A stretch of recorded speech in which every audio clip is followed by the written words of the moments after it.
Bom dia, shalom, shalom, a paz do Senhor Jesus sejam com todos. Vamos a mais um estudozinho do Manancial, o qual hoje se encontra aqui no livro de Lucas, no capítulo 11, do verso 1 ao verso 4, para a glória do Senhor, para a nossa manhã que está se iniciando aí de quinta-feira.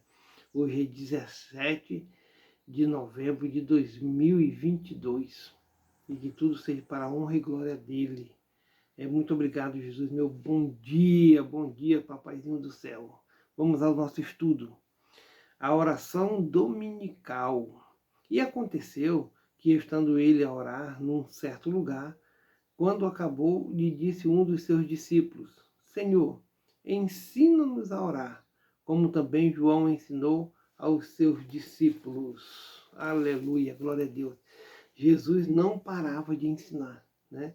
Ele sabia ensinar, ele sabia fazer com que as pessoas aprendessem a fazer a vontade dele, né? Então, assim, os apóstolos estavam com ele, Jesus vivia orando.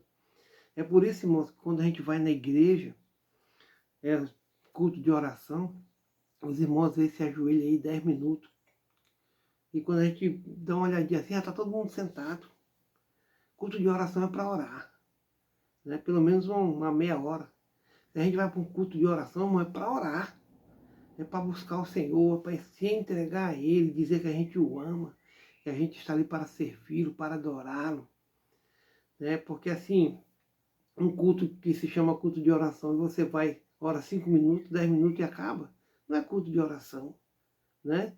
Então, assim, que a gente possa entender esse lado aí, que Jesus vivia em oração, ele sabia estar na presença dele mesmo, né? Então agora ele vai ensinar os apóstolos a orar como convém.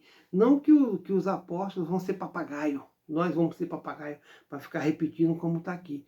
Mas isso aqui é um guia, é uma orientação, como que nós devemos proceder, né?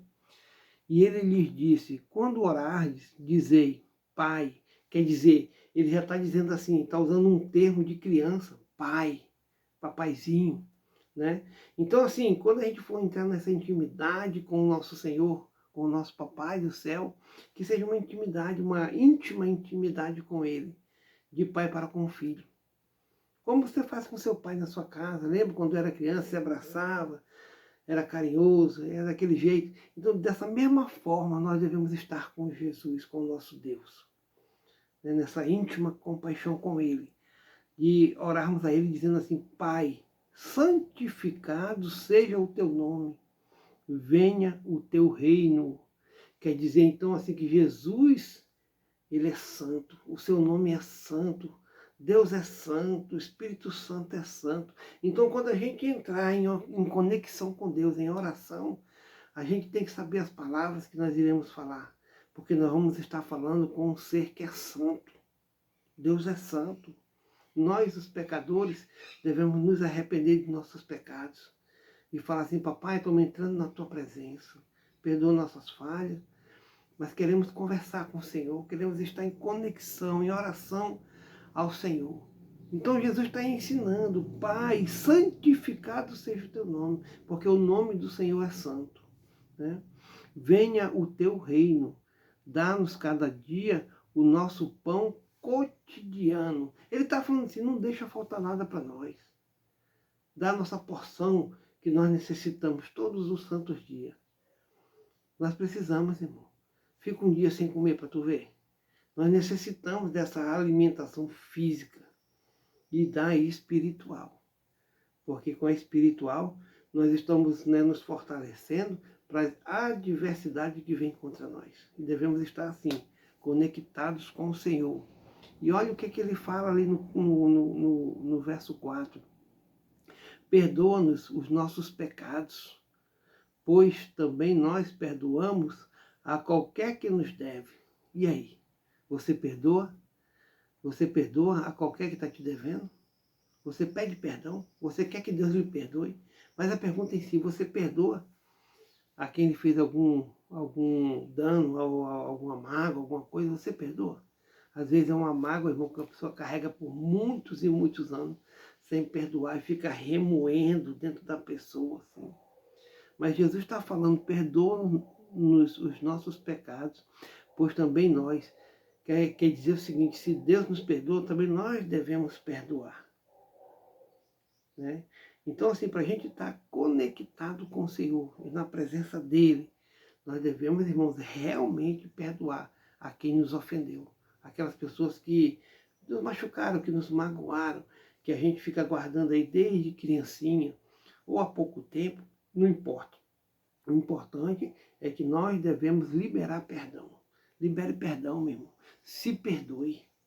Né? Se perdoe também, não fique guardando essa coisa dentro de você, não. Libera esse trem, entendeu? Peça perdão a Deus, perdoe a pessoa que possa ter te feito mal e vá ser feliz na presença do Senhor.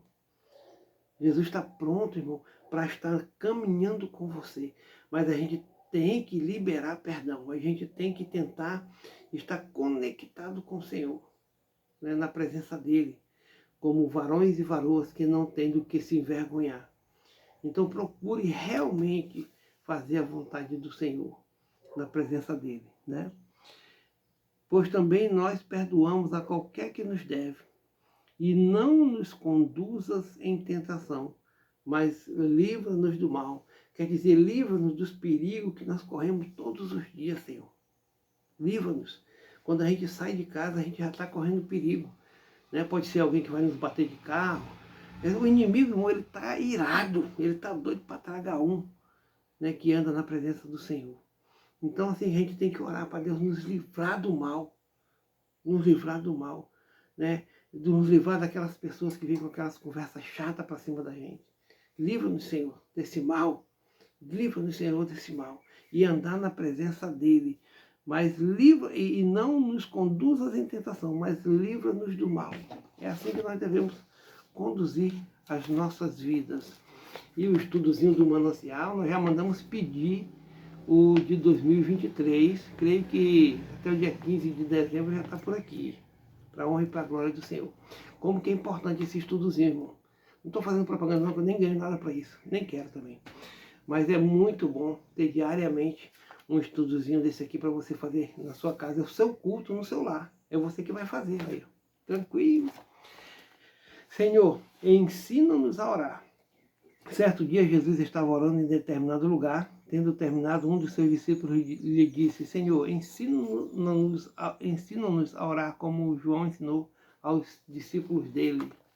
O fato de Jesus estar constantemente na presença do Pai era curioso. Somando-se a isso, o que ele pedia que o Pai já não soubesse. É uma pergunta, né? O que ele poderia pedir para ele mesmo, no caso, né? Através da oração conhecida como o Pai Nosso. É que nós cremos, irmão, que Jesus é Deus, que Deus é Deus, que o Espírito Santo é Deus, é a Trindade Santa. Então os três estão conectados entre si, são um Deus em três pessoas distintas, né?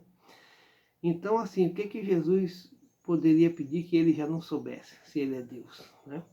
Através da oração conhecida como o Pai Nosso, Mateus 6, 9 e 13, didaticamente Jesus começa ensinando os discípulos a chamarem Deus de Pai, uma relação íntima e respeitosa. O Deus Criador é Pai, sustentador e provedor de todas as coisas. Sua vontade é soberana sobre a nossa. O Filho receberá uma difícil missão e orar ao Pai lhe dava força para cumpri-la. Quer dizer que Jesus estava sempre conectado com o Pai, para poder, né? Porque Jesus teve a sua parte humana, ele era 100% humano e 100% Deus. Então, assim, ele tinha que orar, ele tinha que estar com essa conexão com o Pai, ele sentia essa vontade de fazer isso, né? É muito bom saber que o Deus deixou a sua divindade no céu, no seu lar, e veio e se fez homem, irmão, por amor. Presta atenção, foi por amor que ele fez isso, foi por amor que ele saiu da sua divindade, da sua santidade, do seu lugar celestial, para vir à terra, nos ensinar o caminho, né? Se fez homem, ele morreu, ele sofreu tudo que você está sofrendo, que eu sofro, Jesus sofreu. Todo tipo de tentação que você pensar, Jesus passou. Mas ele não pecou, só quem peca é nós. Por isso que para nós entrar na presença do Deus Todo-Poderoso, Os nossos pecados têm que ficar aos pés de Cristo. Nós temos que pedir perdão a Jesus para nós poder passar pelo véu e entrar na presença do Santo dos Santos. Né? Jesus é esse véu, é onde nós pedimos perdão, é onde nós entregamos as nossas angústias, nossos medos, nossos pecados, ficam em Cristo. E aí você passou por Cristo, você entra no Santo dos Santos, diante mesmo do real presença do Deus Todo-Poderoso. Entendeu? Então, porque é o seguinte, irmão, ele é santo. E na presença do Santíssimo não pode subsistir o pecado. Não é verdade? Santificar o nome de Deus é honrá-lo através da obediência e submissão. Esse é o primeiro passo para que todas as necessidades sejam supridas. Jesus apresentou outros elementos importantes sobre a oração que merecem ser aprendidos, mas nada relacionado às palavras bonitas ou de persuasão. Mateus 6 e 7. A lição continua, e como discípulos temos que aprender com Jesus. Orar ao Pai e fazer sua vontade é um dos maiores ensinamentos. Curar, fazer milagres ou outras maravilhas, o diabo também faz. Mas chamar Deus de Pai e ter acesso direto a Ele é um privilégio que alcançamos por meio daquele que, além da oração, também nos ensina a sermos filhos. Que possamos meditar nessa palavra nesse dia, tá bom? Vamos orar? Santo, santo, santo é o Senhor. Pai, receba nossas orações, receba esse culto, né, matinal aqui que nós fazemos em nossa casa, em nosso lar. Receba, Jesus. Receba. Em nome do Senhor Jesus, abençoa o nosso dia, livra-nos do mal, ensina-nos a fazer a Tua vontade. Eu, Pai, particularmente perdoo todas as pessoas que um dia possam ter tido me ofendido, com palavras, com qualquer tipo de coisa. Que nós possamos aprender a perdoar, liberar perdão, para que possamos também, né, sermos servos de Deus. Como servos de Deus, nós temos que liberar perdão. Muito obrigado, Jesus, pela minha família, pelo meu pai, pela minha mãe, pela minha irmã, pelo meu filho, pelos meus netos. Obrigado pelas pessoas que irão assistir, irão compartilhar, irão comentar. Eu não sei que dia nem que hora, mas desde já eu já agradeço. Vamos alcançar o maior número de pessoas aí. É no nome santo do Senhor Jesus que eu oro e te agradeço. Amém. Amém. Shalom, shalom. Fica na paz do Senhor.